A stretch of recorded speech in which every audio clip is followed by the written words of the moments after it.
ಜೀನಾಗೆ ಸಂಪಾದಕತ್ವದಲ್ಲಿ ಜಿಎನ್ಎಸ್ news ಸಾಗರ ಸುತ್ತದ ಆಚೆ ಈಚೆ ಗುರುವಾರದ news ಅಪ್ಡೇಟ್ಗೆ ತಮಗೆ ಸ್ವಾಗತ. ಮುಖ್ಯಾಂಶಗಳು: ರೈತ ಸಂಘ ಗಣಪತಿಯಪ್ಪ ಬಣ ರಾಜ್ಯ ರೈತ ಸಂಘದೊಂದಿಗೆ ವಿಲೀನ. ಡಾಕ್ಟರ್ ಗಣಪತಿಯಪ್ಪ ಅವರ ಹೆಸರಿಗೆ ಧಕ್ಕೆ ತಂದಿಲ್ಲ ಎಂದ ದಿನೇಶ್ ಶಿರ್ವಾಳ. ಅಡಿಕೆ ನಷ್ಟಕ್ಕೆ ಪರಿಹಾರ ಕೊಡಿ.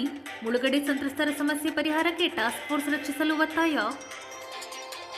ಗೋಪಾಲಗೌಡ ಸ್ಟೇಡಿಯಂ ಅಭಿವೃದ್ಧಿಗೆ ಬಿಜೆಪಿ ಒತ್ತಾಯ. 15 ದಿನದಲ್ಲಿ ಅಭಿವೃದ್ಧಿ ಮಾಡದಿದ್ದರೆ ಸ್ಟೇಡಿಯಂ ಮುತ್ತಿಗೆ ಎಚ್ಚರಿಕೆ ನೀಡಿದ ಗಣೇಶ್ ಪ್ರಸಾದ್ ತುಕಾರಾಂ ಪರಶುರಾಮ್ ಎಚ್ಚರಿಕೆ. ಅರಳಿಕೊಪ್ಪ ಗ್ರಾಮದ ಆಶ್ರಯ ನಿವೇಶನದಲ್ಲಿ ಶಾದಿ ಮಹಲ್ ನಿರ್ಮಾಣಕ್ಕೆ ಗ್ರಾಮಸ್ಥರ ವಿರೋಧ.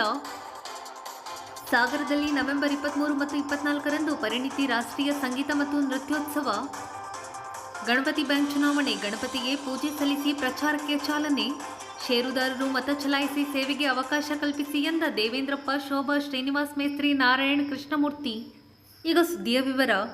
ಡಾಕ್ಟರ್ ಎಚ್ ಗಣಪತಿಯಪ್ಪ ಸ್ಥಾಪಿತ ರೈತ ಸಂಘವನ್ನು ಕರ್ನಾಟಕ ರಾಜ್ಯ ರೈತ ಸಂಘ ಚೂನಪ್ಪ ಪೂಜಾರಿ ಬಣದ ಜೊತೆ ವಿಲೀನಗೊಳಿಸುತ್ತಿದ್ದೇವೆ ಎಂದು ಸಂಘದ ಜಿಲ್ಲಾಧ್ಯಕ್ಷ ದಿನೇಶ್ ಶಿರವಾಳ ತಿಳಿಸಿದರು. ಗುರುವಾರ ಸುದ್ದಿಗೋಷ್ಠಿಯಲ್ಲಿ ಮಾತನಾಡಿದ ಅವರು, ಉದ್ದೇಶ ನಿಮ್ಮೆಲ್ಲರಿಗೂ ಗೊತ್ತಿರೋ ಹಾಗೆ ಸುಮಾರು 3.5 ವರ್ಷಗಳಿಂದ ಒಂದು ಪುಟ್ಟದಾಗಿ ಆರಂಭ ಆಗಿರ್ತಕ್ಕಂಥ ಡಾಕ್ಟರ್ ಎಚ್ ಗಣಪತಿಯಪ್ಪ ಸ್ಥಾಪಿತ ಶಿವಮೊಗ್ಗ ಜಿಲ್ಲಾ ರೈತ ಸಂಘ, ಮೊದಲು ಸಾಗರ ತಾಲೂಕು ರೈತ ಸಂಘ ಇದ್ದು ನಂತರ ಶಿವಮೊಗ್ಗ ಜಿಲ್ಲಾ ರೈತ ಸಂಘವಾಗಿ ಹಲವಾರು ಹೋರಾಟಗಳನ್ನ, ಜನಪರವಾದಂತಹ ಹೋರಾಟಗಳನ್ನ, ರೈತ ಪರವಾದಂತಹ ಹೋರಾಟಗಳನ್ನ ಮಾಡ್ಕೊಳ್ತಾ ಬಂದಿತ್ತು. ಈ ನಮ್ಮ ಸಂಘಟನೆ ಇಷ್ಟೊಂದು ದೊಡ್ಡ ಮಟ್ಟಕ್ಕೆ ಬೆಳೀಲಿಕ್ಕೆ ತಮ್ಮೆಲ್ಲರ ಶ್ರಮ, ಕೊಡುಗೆ ಬಹಳ ಇದೆ. ನಿಮ್ಮೆಲ್ಲರನ್ನೂ ಕೂಡ ಈ ಸಂದರ್ಭದಲ್ಲಿ ನೆನಪು ಮಾಡಿಕೊಂಡು ಎಲ್ಲ ಮಾಧ್ಯಮ ಮತ್ತು ಪತ್ರಿಕಾ ಮಿತ್ರರನ್ನ ಧನ್ಯವಾದಗಳನ್ನ ತಿಳಿಸ್ತೇನೆ. ಇವತ್ತು ಇತ್ತೀಚೆಗೆ ಕೆಲವು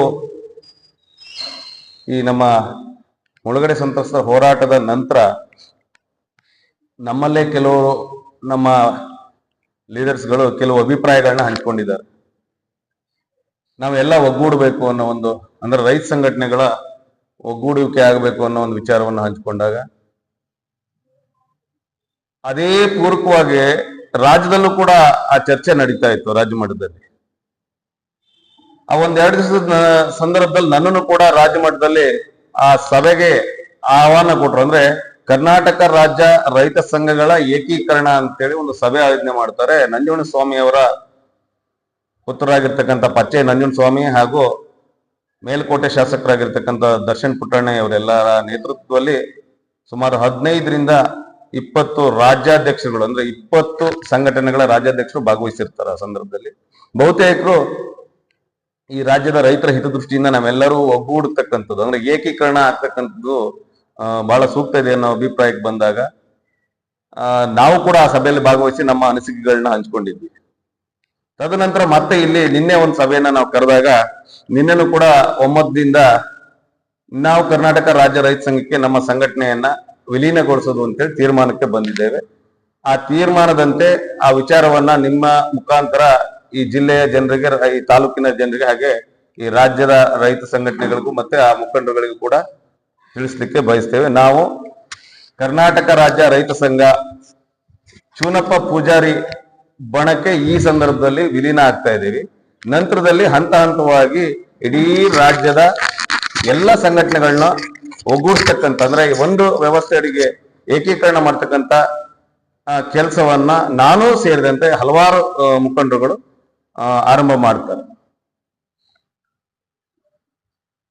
ನಂತರದಲ್ಲಿ ಡಿಸೆಂಬರ್ 9ನೇ ತಾರೀಕು ಅಧಿವೇಶನ ಆರಂಭ ಆಗುತ್ತೆ. ಚಳಿಗಾಲದ ಅಧಿವೇಶನ ಬೆಳಗಾವಿಲಿ. ನಾವು ಕೂಡ ನಮ್ಮ ಜಿಲ್ಲೆಯ ಹಲವಾರು ಸಮಸ್ಯೆಗಳಿದೆ. ನಮ್ಮ ಜಿಲ್ಲೆದು ಬಹಳ ದೊಡ್ಡ ಜ್ವಲಂತ ಸಮಸ್ಯೆಗಳು. ಆ ವಿಚಾರಗಳನ್ನ ಇಟ್ಕೊಂಡು 3ರಿಂದ 4 ಬಸ್ಸಿನ ಜನ, ಅಂದ್ರೆ ಕನಿಷ್ಠ 1 ಲಕ್ಷ ಜನ ಧರಣಿ ಸತ್ಯಾಗ್ರಹದಲ್ಲಿ ಪಾಲ್ಗೊಳ್ಬೇಕು ಅಂತ ರಾಜ್ಯಾದ್ಯಂತ ಎಲ್ಲಾ ಸಂಘಟನೆಗಳು ಎಲ್ಲ ಏಕೀಕರಣ ನಂತರದಲ್ಲಿ ಸೇರ್ಬೇಕು ಅನ್ನೋ ಗುರಿ ಇಟ್ಕೊಂಡು ಇವತ್ತು ಒಂದು ಕರೆ ಮಾಡ್ತಾ ಇದ್ದಾರೆ ಎಲ್ಲ ರೈತರಿಗೂ ಕೂಡ ಮುಖಂಡರುಗಳು. ನಾವು ಕೂಡ ಒಂದು 3ರಿಂದ 4 ಬಸ್ಸು ರೈತರು ರೈತ ಮುಖಂಡರುಗಳೆಲ್ಲ ಬೆಳಗಾವಿ ಅಧಿವೇಶನಕ್ಕೆ ಹೋಗಿ ನಮ್ಮ ಜಿಲ್ಲೆಯ ಸಮಸ್ಯೆಯನ್ನು ನಾವು ಅಲ್ಲಿ ಮಂಡಿಸಲಿದ್ದೇವೆ ಅಂತ ಹೇಳಲಿಕ್ಕೆ ಬಯಸ್ತೇನೆ.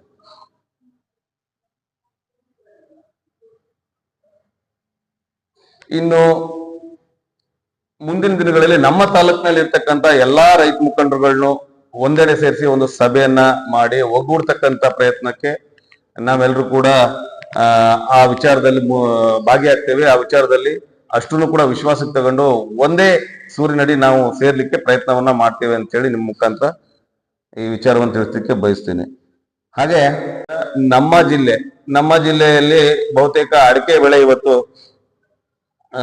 ನೆಲ ಕಚ್ಚಿದೆ. ಅಂದ್ರೆ ಈ ಮಳೆ ಹೆಚ್ಚಾದ ಕಾರಣ ವಿವಿಧ ರೀತಿಯ ಕೊಳೆ ರೋಗಕ್ಕೆ ನಮ್ಮ ಬೆಳೆ ತುತ್ತಾಗಿ ಇವತ್ತಿಗೂ ಕೂಡ ಸರ್ಕಾರದಿಂದ ಆಗಲಿ ಅಥವಾ ಇನ್ಯಾವುದೇ ಸಂಸ್ಥೆಗಳಿಂದ ಆಗಲಿ ಬೆಳೆ ನಷ್ಟದ ಸಮೀಕ್ಷೆ ಆಗಲಿಲ್ಲ.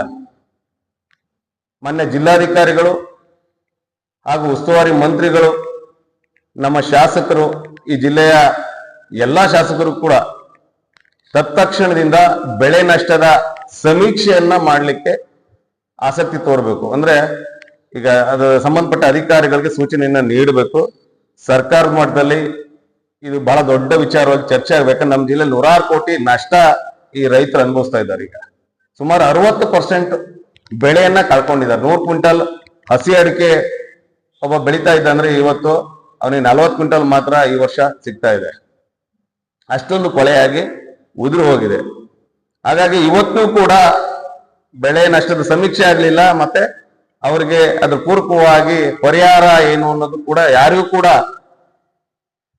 ಕಲ್ಪನೆನೂ ಇಲ್ಲ. ಯಾವ ರೀತಿ ಪರಿಹಾರ ಒದಗಿಸ್ಬೋದು ಸರ್ಕಾರ ಅಂತೇಳಿ ಯಾವುದೇ ಸ್ಪಷ್ಟನೆ ಇಲ್ಲದೆ ಇರೋದ್ರಿಂದ ಈ ಕೂಡಲೇ ಶಾಸಕರು ಪತ್ರಿಕಾಗೋಷ್ಠಿ ಮುಖಾಂತರನಾದ್ರು ಅಥವಾ ಅಧಿಕಾರಿಗಳ ಸಭೆನಾದ್ರೂ ಮಾಡಿ ಈ ವಿಚಾರದಲ್ಲಿ ಸ್ಪಷ್ಟನೆಯನ್ನ ನೀಡಬೇಕು ಅಂತೇಳಿ ಈ ಮುಖಾಂತರ ಕೇಳ್ಕೊಳ್ತೇನೆ. ಹಾಗೆ ಇವತ್ತು ಮದ್ಯ ಮಾರಾಟಗಾರರ ಹೋರಾಟದ ವಿಚಾರ ತಿಳಿದು ಸರ್ಕಾರ ಬಹಳ ಬೇಗನೆ ಎಚ್ಚೆತ್ತುಕೊಳ್ಳುತ್ತೆ. ಆದ್ರೆ ರೈತರ ಹೋರಾಟಕ್ಕೆ ಸರ್ಕಾರ ಗಮನ ಹರಿಸೋದಿಲ್ಲ. ತಿಂಗಳುಗಟ್ಟಲೆ ರೈತರು ಹಾದಿ ಬೀದಿಯಲ್ಲಿ ಮಲಗಿದ್ರು ಕೂಡ ಸರ್ಕಾರ ಎಚ್ಚೆತ್ತುಕೊಳ್ಳಲ್ಲ. ನೋಡಿ, ಮದ್ಯ ಮಾರಾಟಗಾರರು ಒಂದು ದಿನ ಇನ್ನೂ ಬಂದೇ ಮಾಡಿಲ್ಲ, ಅಷ್ಟರೊಳಗೆ ಮುಖ್ಯಮಂತ್ರಿಗಳ ಕರೆದು ಅವರ ಸಮಸ್ಯೆಯನ್ನ ಬಗೆಹರಿಸಿದ್ರು.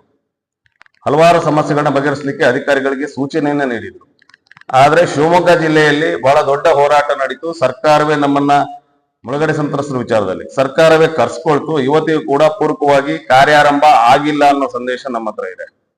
ಅವ್ರು ತಗೊಂಡಿರೋದು 8 ರಿಂದ 10 ದಿವಸ, ಅಷ್ಟರೊಳಗೆ ಟಾಸ್ಕ್ ಫೋರ್ಸ್ ರಚನೆ ಮಾಡ್ತೀವಿ ಅಂತ ಹೇಳಿ. ಇವತ್ತಿಗೂ ಕೂಡ ಆಗದೆ ಇರೋದ್ರಿಂದ ನಾವು ಇನ್ನೇನು ಕೆಲವೇ ದಿನಗಳಲ್ಲಿ ಏನು ಹೋರಾಟಗಾರರು ಎಲ್ಲ ಸಂಯುಕ್ತ ವೇದಿಕೆಯಲ್ಲಿ ಹೋರಾಟ ನಡೀತಾ ಎಲ್ಲ ಪ್ರಮುಖರನ್ನ ಮತ್ತೆ ಸಾಗರಕ್ಕೆ ಕರೆದು ಒಂದು ಸಭೆಯನ್ನ ಮಾಡಿ ಎಲ್ಲರೂ ಕೂಡ ಚರ್ಚಿಸಿ ಮುಂದೆ ಒಂದು ಸೂಕ್ತ ಮತ್ತೊಂದು ಹೋರಾಟ ಯಾವ ರೀತಿ ರೂಪುಗೊಳಿಸಬೇಕು ಅಂತ ಹೇಳಿ ಸೂಕ್ತವಾದ ತೀರ್ಮಾನವನ್ನ ತೆಗೆದುಕೊಳ್ತೇವೆ ಅಂತ ಹೇಳಲಿಕ್ಕೆ ಬಯಸ್ತೇನೆ. ಸಂಘದ ಜಿಲ್ಲಾ ಉಪಾಧ್ಯಕ್ಷ ರಮೇಶ್ ಕೆಳದಿ ಮಾತನಾಡಿ, ಸಂಘಗಳ ಒಂದು ವೇದಿಕೆ ಮೇಲೆ ಕಾಣಿಸಿಕೊಳ್ಳುವಂತ ಒಂದು ಒಗ್ಗೂಡಿಕೆಯ ಧ್ರುವೀಕರಣ ನಡೆಯುವ ಈ ಸಂದರ್ಭದಲ್ಲಿ ಡಾಕ್ಟರ್ ಎಚ್ ಗಣಪತಪ್ಪ ಸ್ಥಾಪಿತ ಶಿವಮೊಗ್ಗ ಜಿಲ್ಲಾ ರೈತ ಸಂಘವನ್ನ ರಾಜ್ಯ ರೈತ ಸಂಘಕ್ಕೆ ಇವತ್ತು ವಿಲೀನ ಮಾಡುವಂತ ಒಂದು ಪ್ರಕ್ರಿಯೆಯನ್ನು ಇವತ್ತು ಚಾಲನೆ ಆಗಿದೆ. ಮಾನ್ಯ ಜಿಲ್ಲಾಧ್ಯಕ್ಷರು ಈ ಬಗ್ಗೆ ವಿವರಣೆಯನ್ನ ನೀಡಿದ್ರು. 1932ರಲ್ಲಿ ರೈತರು ಅಸಂಘಟಿತರಾಗಿ ಮಂಡ್ಯ ಜಿಲ್ಲೆಯಲ್ಲಿ ಇರ್ವಿನ್ ಒಂದು ನಾಲೆಯ ಬಗ್ಗೆ ಒಂದು ದೊಡ್ಡ ಹೋರಾಟವನ್ನು ಅವರು ಆರಂಭಿಸುತ್ತಾರೆ. ರೈತರು ಯಾವತ್ತೂ ಸಂಘಟಿತರಾಗಿ ರೈತ ಸಂಘದ ಅಡಿಯಲ್ಲಿ ಯಾವ ಹೋರಾಟವೂ ನಡೆದಿರಲಿಲ್ಲ. ಅದರ ಮುಂದುವರಿದ ಭಾಗವಾಗಿ ಈ ಭಾಗದ ಸ್ವಾತಂತ್ರ್ಯ ಹೋರಾಟಗಾರರು ಗೇಣಿದಾರರ ನಾಯಕರಾದಂಥ ಡಾಕ್ಟರ್ ಗಣಪತಪ್ಪನವರು ಮಲೆನಾಡು ಗೇಣಿದಾರರ ಸಂಘವನ್ನು ಸ್ಥಾಪನೆ ಮಾಡ್ತಾರೆ.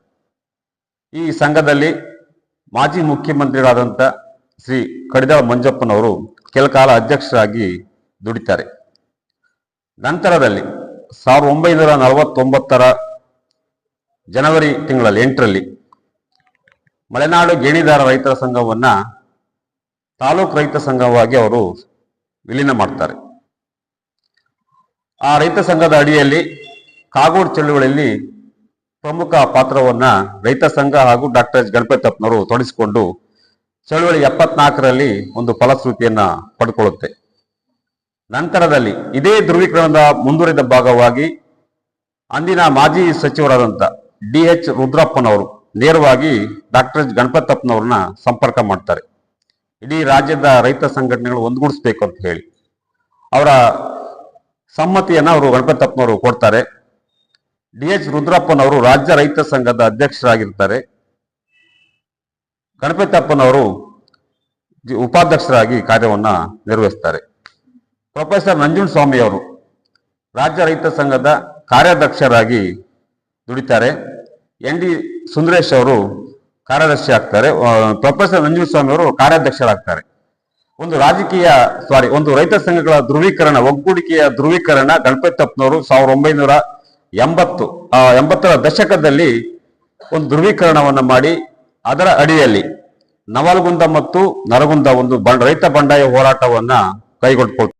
ಗೋಷ್ಠಿಯಲ್ಲಿ ಸಂಘದ ತಾಲೂಕು ಅಧ್ಯಕ್ಷ ಡಾಕ್ಟರ್ ರಾಮಚಂದ್ರಪ್ಪ ಮನೆಕಟ್ಟ, ಪ್ರಧಾನ ಕಾರ್ಯದರ್ಶಿಗಳಾದ ಭದ್ರೇಶ್ ಬಾಳಗೋಡು, ಕುಮಾರಗೌಡ ತಟ್ಟೆಕೊಪ್ಪ ಇನ್ನಿತರರು ಹಾಜರಿದ್ದರು.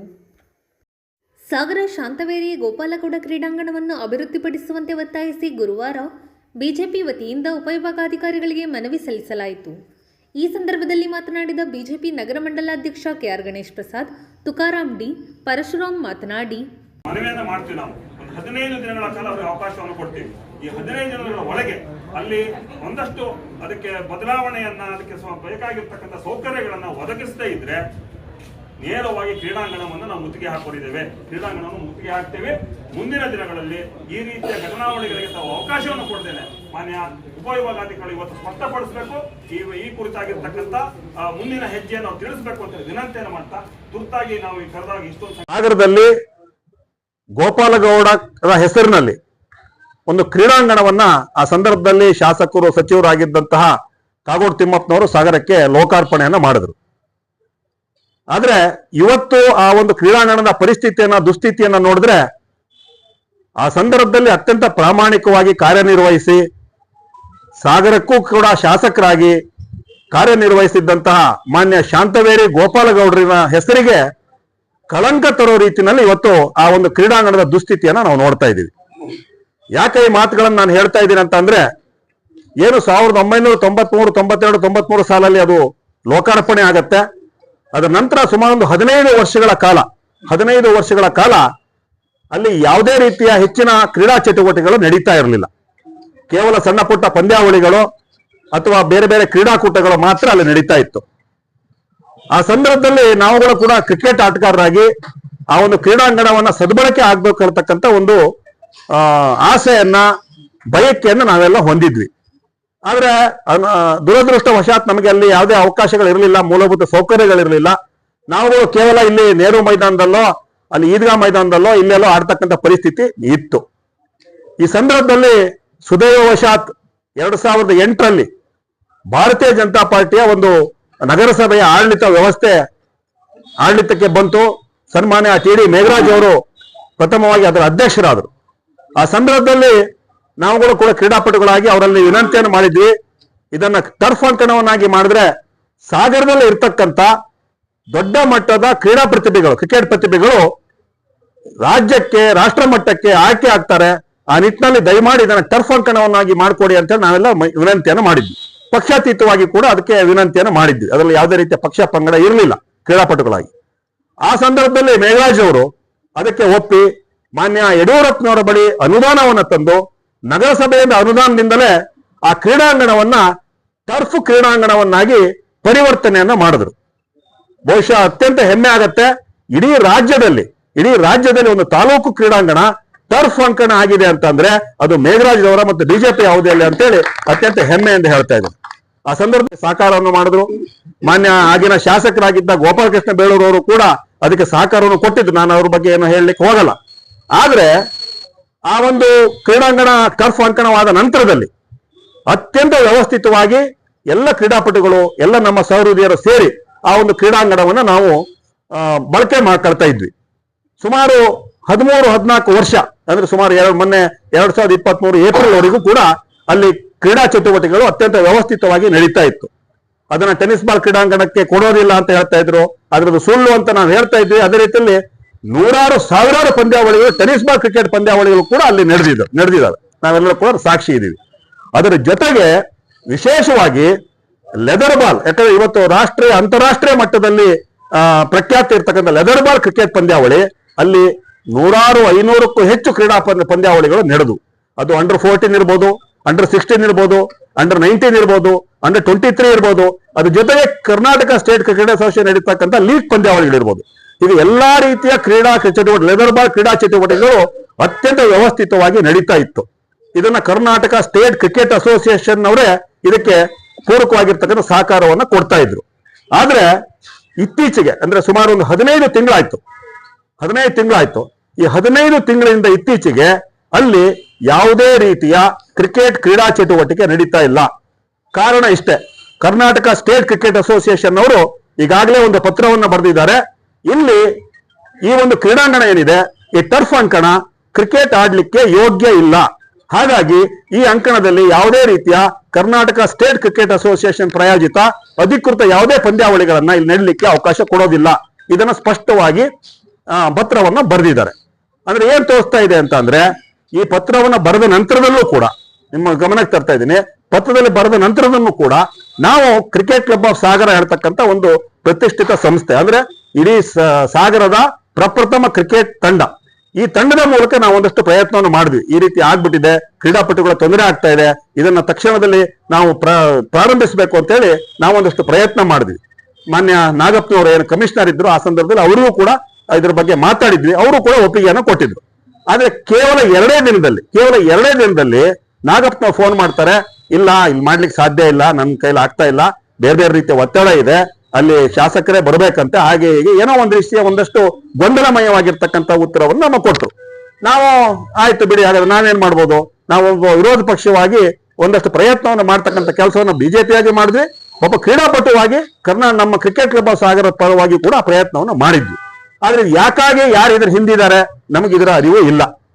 ಅದು ಅವರೇ ಸ್ಪಷ್ಟಪಡಿಸ್ಬೇಕು. ಅವರವರ ಮನಸ್ಸನ್ನ ಆತ್ಮವನ್ನು ಮುಟ್ಟಿ ನೋಡ್ಕೊಳ್ಬೇಕು. ಯಾಕಂದ್ರೆ ಕ್ರೀಡಾ ಚಟುವಟಿಕೆಯಲ್ಲಿಯೂ ಕೂಡ ರಾಜಕೀಯವನ್ನ ಬೆರೆಸ್ತಾರೆ ಅಂತಂದ್ರೆ ಇದರ ಹಿಂದೆ ಏನು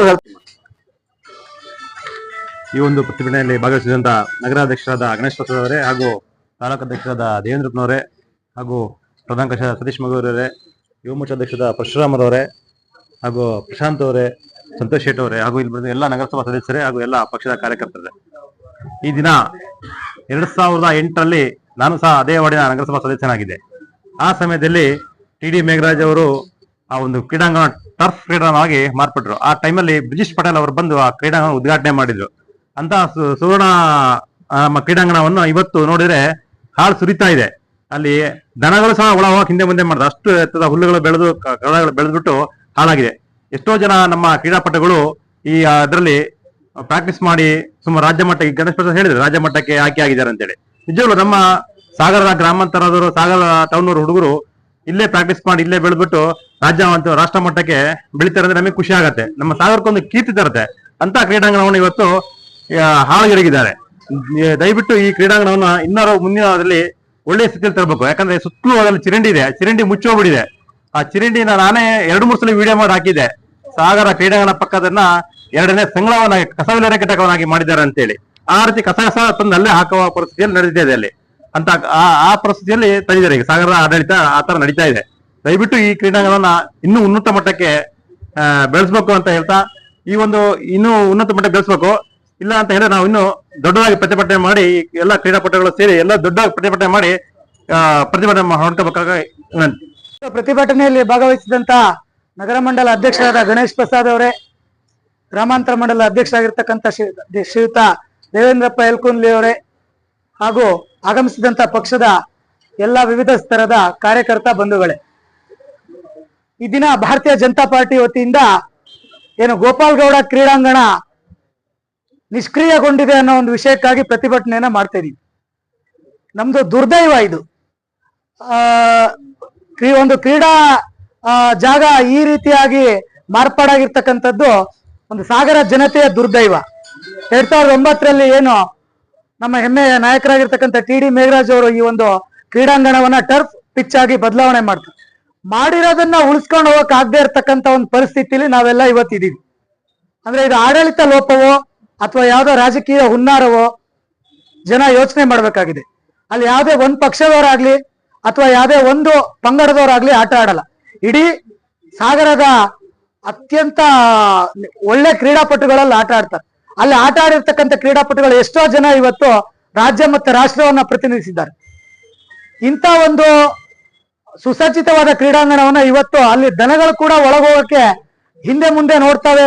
ಆ ಪರಿಸ್ಥಿತಿ ಇದೆ ಅಂತಂದ್ರೆ ನಮ್ಗೆಲ್ಲ ನಾಚಿಕೆ ಆಗುತ್ತೆ. ವಿಷಯಗಳಿಗೆ ಪ್ರತಿಭಟನೆ ಮಾಡ್ಬೇಕು, ಹೌದು, ವಿರೋಧ ಪಕ್ಷ ಇರೋದೇ ವಿರೋಧ ಮಾಡ್ಬೇಕಾಗಿ. ಹಾಗಂತ ಹೇಳ್ಬಿಟ್ಟು ಒಂದು ಕ್ರೀಡಾಂಗಣವು ಈ ಪರಿಸ್ಥಿತಿ ಇದೆ ಅಂತಂದ್ರೆ ಇದು ನನಗೆ ಅನ್ಸುತ್ತೆ ರಾಜ್ಯ ಸರ್ಕಾರ ಮತ್ತು ಸ್ಥಳೀಯ ಆಡಳಿತ ಎಷ್ಟು ಹದಗೆಟ್ಟಿರ್ಬೋದು ಅಥವಾ ಎಷ್ಟು ದಿವಾಳಿ ಆಗಿರ್ಬೋದು. ಖಾಲಿ ರೋಡ್ ಪ್ಯಾಚ್ ಹಾಕಕ್ ಮಾತ್ರ ಗೋರ್ಮೆಂಟಾ? ಅದ್ ಬಿಟ್ರೆ ಬೇರೆ ಯಾವ್ದು ಅಭಿವೃದ್ಧಿ ಕಾರ್ಯಗಳೇ ಇಲ್ವಾ? 2 ವರ್ಷ ಆಯ್ತು, ಇನ್ನು 3 ತಿಂಗಳು ಬಂದ್ರೆ 2 ವರ್ಷ ಕಳೆಯುತ್ತೆ ಸರ್ಕಾರ ಬಂದು. ಹಾಗಾದ್ರೆ ಕಾಂಗ್ರೆಸ್ ಸರ್ಕಾರದಿಂದ ಗ್ಯಾರಂಟಿ ಕೊಡೋದು ಒಂದೇ ಸರ್ಕಾರನಾ? ಅದು ಒಂದೇನಾ? ಅದೊಂದ್ ಬಿಟ್ರೆ ಬೇರೆ ಯಾವ್ದು ಅಭಿವೃದ್ಧಿ ಕೆಲಸ ಆಗ್ಲೇಬಾರ್ದ ಊರಲ್ಲಿ ಅಥವಾ ರಾಜ್ಯದಲ್ಲಿ? ಇದು ನನ್ಗನ್ಸುತ್ತೆ ಸ್ಪಷ್ಟವಾಗಿ ಕಾಂಗ್ರೆಸ್ ಸರ್ಕಾರದಲ್ಲಿ ಯಾವುದೇ ರೀತಿಯಾಗಿರ್ತಕ್ಕಂಥ ಒಂದು ಆಡಳಿತ ಸರಿ ಇಲ್ಲ, ಮತ್ತೆ ಅವರಿಗೆ ಹೊಂದಾಣಿಕೆ ಇಲ್ದಿರ್ತಕ್ಕಂಥ ಒಂದು ಇದರಲ್ಲಿ ಈ ತರ ಅವ್ಯವಸ್ಥೆಗಳಾಗ್ತಾ ಇದ್ದವು ಅಂತ ಶಾಂತವೇರಿ ಗೋಪಾಲಗೌಡರು ಅವ್ರ ಹೆಸರಲ್ಲಿ ಇರ್ತಕ್ಕಂಥ ಕ್ರೀಡಾಂಗಣವನ್ನ ಇವತ್ತು ಅಲ್ಲಿ ಈ ಪರಿಸ್ಥಿತಿ ಆಗಿದೆ ಅಂತಂದ್ರೆ ನಮ್ಗೆಲ್ಲ ಒಂದು ಅಸಹ್ಯಕರ ಸಂಗತಿ. ಮುಂದಿನ ದಿನಗಳಲ್ಲಿ ಏನು ನಮ್ಮ ಅಧ್ಯಕ್ಷರು ಹೇಳಿದಾಗೆ ಮುಂದಿನ ದಿನಗಳಲ್ಲಿ ಈ ಕ್ರೀಡಾಂಗಣಕ್ಕೆ ಒಂದು ಸುಸಜ್ಜಿತವಾದ ವ್ಯವಸ್ಥೆಯನ್ನ ಮಾಡಿ ಅಲ್ಲಿ ಮತ್ತೆ ರಾಜ್ಯ ಮತ್ತೆ ರಾಷ್ಟ್ರ ಮಟ್ಟದ ಪಂದ್ಯಗಳು ನಡೆಯೋಕೆ ಅವಕಾಶ ಮಾಡಿ ಕೊಡದೇ ಇದ್ರೆ ಬಿಜೆಪಿ ಮುಂದಿನ ದಿನಗಳಲ್ಲಿ ಉಗ್ರವಾದ ಹೋರಾಟವನ್ನು ಮಾಡುತ್ತೆ ಹಾಗೂ ಕ್ರೀಡಾಂಗಣವನ್ನು ಮುತ್ತಿಗೆ ಹಾಕ್ತೀವಿ ಅಂತ ಈ ಮೂಲಕ ತಮ್ಮಲ್ಲಿ ಕೇಳ್ಕೊಳ್ತಾ ಈ ಒಂದು ಪ್ರತಿಭಟನೆಯಲ್ಲಿ ಮಾತನಾಡಲಿಕ್ಕೆ ಅವಕಾಶ ಕೊಟ್ಟಿರ್ತಕ್ಕಂಥ ತಮ್ಮೆಲ್ಲರಿಗೂ ಧನ್ಯವಾದಗಳನ್ನು ಸಲ್ಲಿಸ್ತಾ ನನ್ನ 2 ಮಾತು. ಈ ಸಂದರ್ಭದಲ್ಲಿ ಪ್ರಶಾಂತ್ ಕೆಎಸ್, ಸತೀಶ್ ಕೆ, ಶ್ರೀರಾಮ್, ದೇವೇಂದ್ರಪ್ಪ ಯಲಕುಂದ್ಲಿ, ಭಾವನಾ ಸಂತೋಷ್, ಸಂತೋಷ್ ಶೇಟ್, ರತ್ನಾಕರ್ ಶೇಟ್, ಜಗನ್ನಾಥ್ ಶೇಟ್, ಮಹೇಶ್ ಇನ್ನಿತರರು ಹಾಜರಿದ್ದರು. ಸಾಗರ ತಾಲೂಕಿನ ಕಲ್ಮನೆ ಗ್ರಾಮ ಪಂಚಾಯಿತಿ ವ್ಯಾಪ್ತಿಯ ಅರಳಿಕೊಪ್ಪ ಗ್ರಾಮದ ವಸತಿ ಬಡಾವಣೆಯಲ್ಲಿ ನಿವೇಶನ ಅತಿಕ್ರಮಣ ಮಾಡಿ ಶಾದಿ ಮಹಲ್ ನಿರ್ಮಿಸಲು ಮುಂದಾಗಿರುವುದನ್ನು ಖಂಡಿಸಿ ಯಾವುದೇ ಕಾರಣಕ್ಕೂ ಶಾದಿ ಮಹಲ್ ನಿರ್ಮಿಸಲು ಅವಕಾಶ ಕೊಡದಂತೆ ಒತ್ತಾಯಿಸಿ ಗುರುವಾರ ಗ್ರಾಮಸ್ಥರು ಉಪವಿಭಾಗಾಧಿಕಾರಿಗಳಿಗೆ ಮನವಿ ಸಲ್ಲಿಸಿದರು.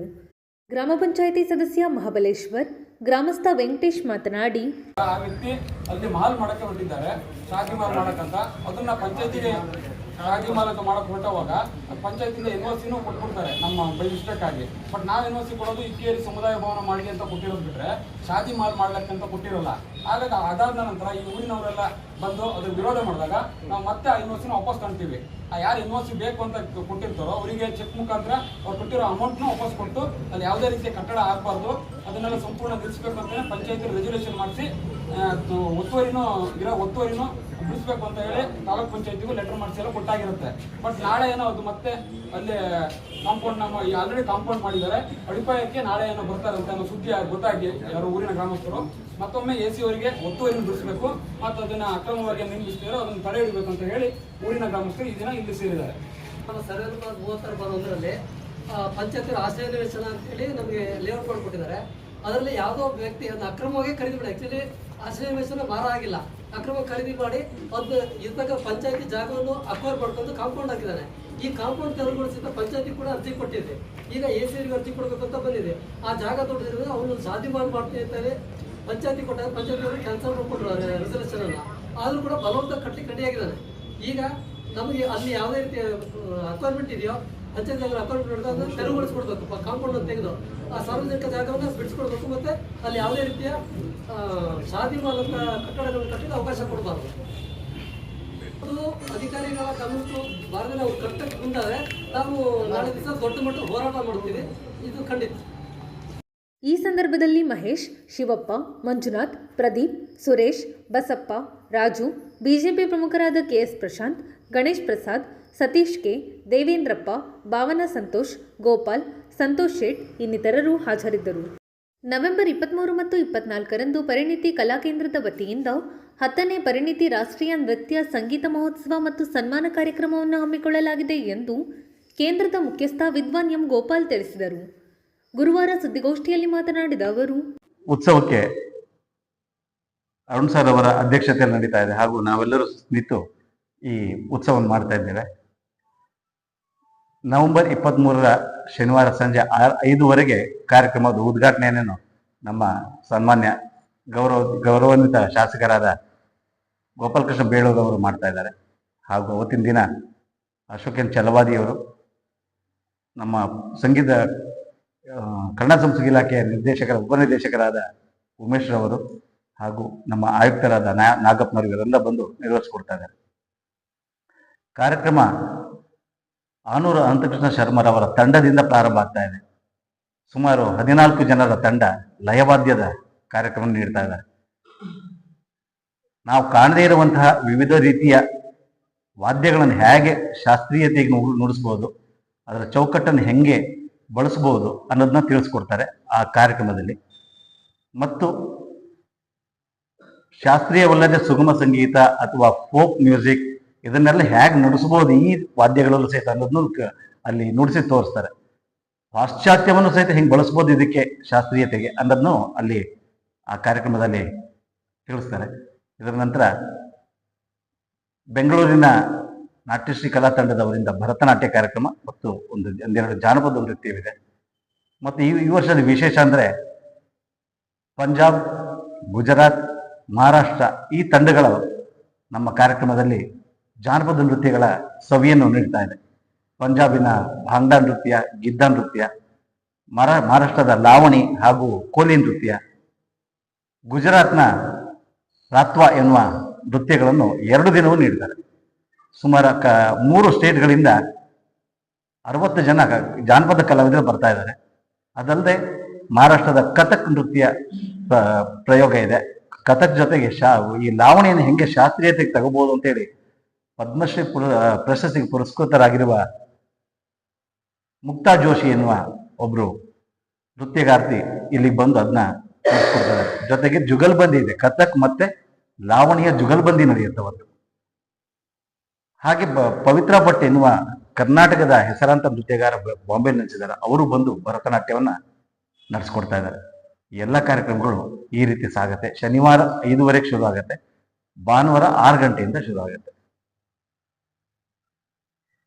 ಈ ಸಂದರ್ಭದಲ್ಲಿ ಅರುಣ್ ಕುಮಾರ್ ಮಾತನಾಡಿ, ಆತ್ಮೀಯರೇ, ಈ ಒಂದು ಕಾರ್ಯಕ್ರಮಕ್ಕೆ ಆಗಮಿಸಿ ಈ ಒಂದು ವಿಶೇಷವಾದ ಉತ್ತರ ಭಾರತದ ಹಲವಾರು ತಂಡಗಳು ಬರ್ತಾ ಇರುವುದರಿಂದ ಈ ಒಂದು ಕಲೆಯ ಸಂಸ್ಕೃತಿ ಬೆಳೆಸಿ ಉಳಿಸಿ ಅದನ್ನು ಪ್ರೋತ್ಸಾಹ ಮಾಡ್ತಾ ಇರುವಂಥ ನಮ್ಮ ಗೋಪಾಲ್ ಸರ್ ಅವರಿಗೆ ಸಂಪೂರ್ಣ ಸಹಕಾರ ನಿಮ್ಮಿಂದ ಅಗತ್ಯ ಇದೆ. ದಯಮಾಡಿ ಈ ಕಾರ್ಯಕ್ರಮಕ್ಕೆ ಬನ್ನಿ, ಯಶಸ್ವಿಗೊಳಿಸಿ. ಸಾಗರದ ಎಲ್ಲ ಅಭಿಮಾನಿಗಳು ಬಂದು ಅವ್ರಿಗೂ ಪ್ರೋತ್ಸಾಹಿಸಿ, ಗೋಪಾಲ್ ಸರ್ ಅವರಿಗೂ ಇನ್ನೂ ಹೆಚ್ಚಿನ ಸಹಕಾರವನ್ನು ಕೊಡಿ ಅಂತ ಹೇಳ್ಕೊಳ್ತಾ ತಮ್ಮಲ್ಲಿ ವಿನಂತಿ ಮಾಡಿಕೊಳ್ತಾ ಇದ್ದೇನೆ. ಗೋಷ್ಠಿಯಲ್ಲಿ ಮೈತ್ರಿ ಪಾಟೀಲ್, ಶ್ವೇತಾ ಗೋಪಾಲ್ ಇನ್ನಿತರರು ಹಾಜರಿದ್ದರು. ಸಾಗರದ ಪ್ರತಿಷ್ಠಿತ ಗಣಪತಿ ಬ್ಯಾಂಕ್ ಚುನಾವಣೆ ಡಿಸೆಂಬರ್ನಲ್ಲಿ ನಡೆಯಲಿದ್ದು, ಹಾಲಿ ಆಡಳಿತ ಸಮಿತಿ ದೇವೇಂದ್ರ ಬೋಜಪ್ಪ ನೇತೃತ್ವದಲ್ಲಿ ಗುರುವಾರದಿಂದ ಪ್ರಚಾರ ಪ್ರಾರಂಭಗೊಂಡಿದೆ. ಸಾಗರದ ಶ್ರೀ ಮಹಾಗಣಪತಿ ದೇವಸ್ಥಾನದಲ್ಲಿ ಪೂಜೆ ಸಲ್ಲಿಸಿ ಪ್ರಚಾರ ಕಾರ್ಯ ಪ್ರಾರಂಭ ಮಾಡಿರುವ ತಂಡ ಗೆಲುವಿನ ವಿಶ್ವಾಸ ವ್ಯಕ್ತಪಡಿಸಿದೆ. ಈ ಕುರಿತು ಮಾತನಾಡಿದ ಬಿ ದೇವೇಂದ್ರಪ್ಪ, ಶೋಭಾ ಲಂಬೋದರ್, ನಾರಾಯಣ್, ಶ್ರೀನಿವಾಸ್ ಮೇಸ್ತ್ರಿ, ಕೃಷ್ಣಮೂರ್ತಿ,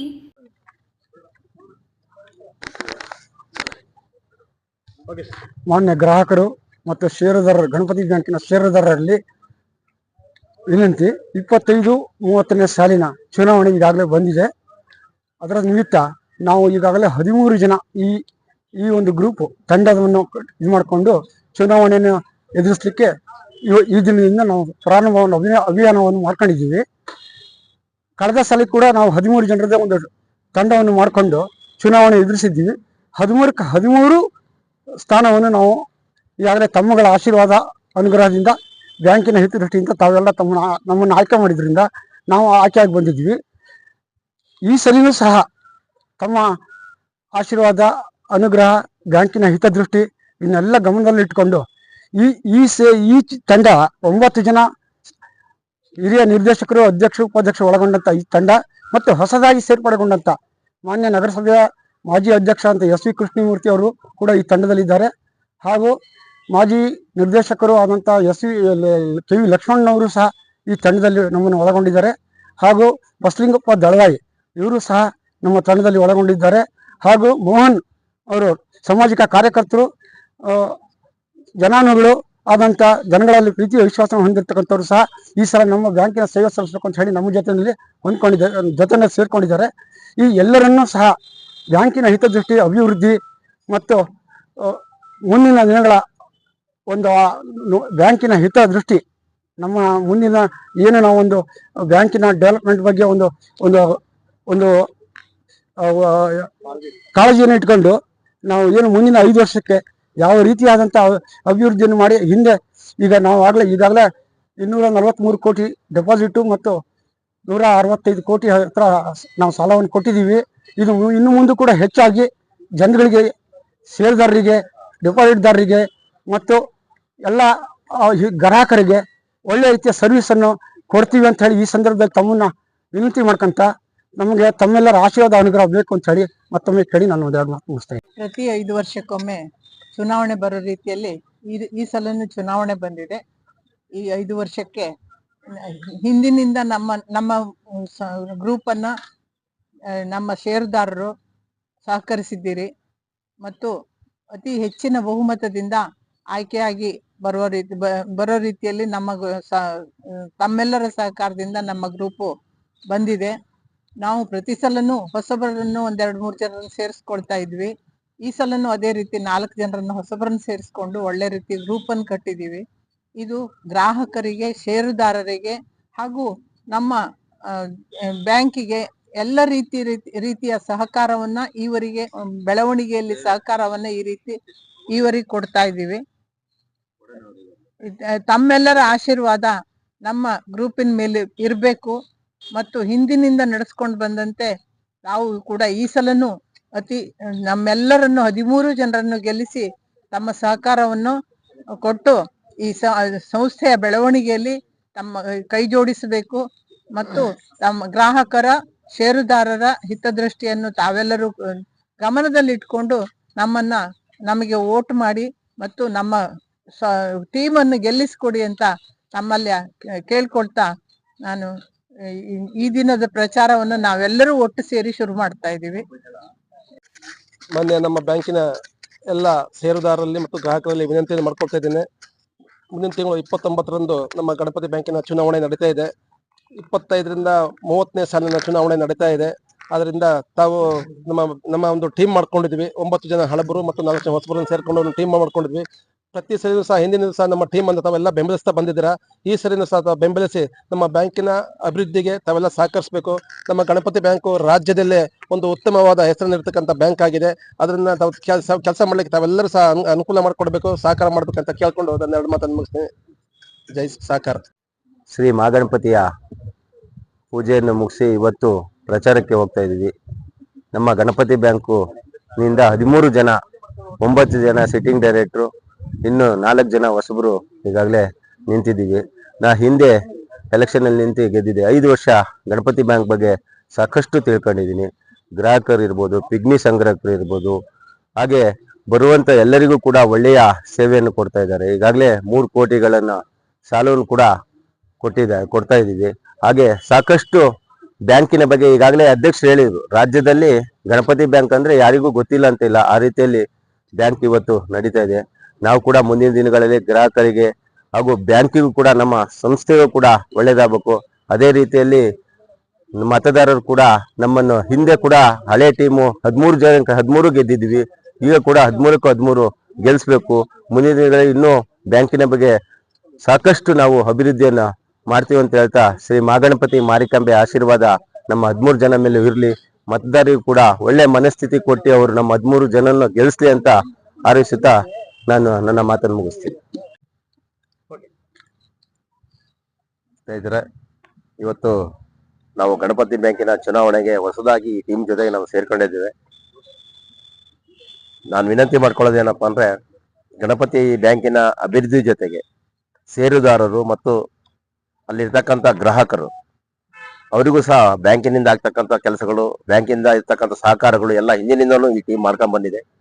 ಅದೇ ಉದ್ದೇಶಕ್ಕೋಸ್ಕರ ಈ ಟೀಮಲ್ಲಿ ನಾವು ಸಹ ಸೇರ್ಕೊಂಡು ಮುಂದೆ ಬರ್ತಕ್ಕಂಥ ಚುನಾವಣೆಯಲ್ಲಿ ಡಿಸೆಂಬರ್ 29 ನಡೀತಕ್ಕಂಥ ಚುನಾವಣೆಯಲ್ಲಿ ನಮ್ಮ ಟೀಮಿಗೆ ತಾವೆಲ್ಲರೂ ತಮ್ಮ ಓಟು ಕೊಟ್ಟು ನಮ್ಮನ್ನು ಗೆಲ್ಲಿಸಿ ಗಣಪತಿ ಬ್ಯಾಂಕಿನ ಅಭಿವೃದ್ಧಿಗೆ ಮತ್ತು ಸಾಗರದ ಷೇರುದಾರರಿಗೆ ಮತ್ತು ನಾಗರಿಕರಿಗೆ ಒಂದು ಅನುಕೂಲ ಆಗೋ ರೀತಿಯಲ್ಲಿ ನಾವೆಲ್ಲರೂ ಕೆಲಸ ಮಾಡ್ತೇವೆ ಅಂತ ಹೇಳ್ತಕ್ಕಂಥ ಒಂದು ಮಾತನ್ನು ಕೊಡ್ತಾ, ನಮ್ಮ ಎಲ್ಲಾ ಟೀಮಿನ ಸದಸ್ಯರುಗಳಿಗೂ, ನಮ್ಮ ಇರ್ತಕ್ಕಂಥ 13 ಜನಗಳಿಗೂ ನಿಮ್ಮೆಲ್ಲ ಅಮೂಲ್ಯವಾದ ಒಂದು ಓಟನ್ನು ಹಾಕಿ ನಮ್ಮನ್ನು ಗೆಲ್ಲಿಸಿ ಗಣಪತಿ ಬ್ಯಾಂಕಿನ ಅಭಿವೃದ್ಧಿಗೆ ಮತ್ತು ಷೇರುದಾರರ ಹಿತದೃಷ್ಟಿಗೆ ಎಲ್ಲದಕ್ಕೂ ಅನುಕೂಲ ಮಾಡಿಕೊಡ್ಬೇಕಾಗಿ ತಮ್ಮಲ್ಲಿ ವಿನಂತಿ ಮಾಡ್ಕೊಳ್ತೇವೆ. ಈ ಸಂದರ್ಭದಲ್ಲಿ ವೈಮೋಹನ್, ಬಸಲಿಂಗಯ್ಯ, ರಮೇಶ್, ವಿನಾಯಕ್ ರಾವ್, ಸರಸ್ವತಿ ನಾಗರಾಜ್, ಕೃಷ್ಣಮೂರ್ತಿ ಭಂಡಾರಿ, ಕೆವಿ ಲಕ್ಷ್ಮಣ್, ವಿ ಶಂಕರ್ ಇನ್ನಿತರರು ಹಾಜರಿದ್ದರು.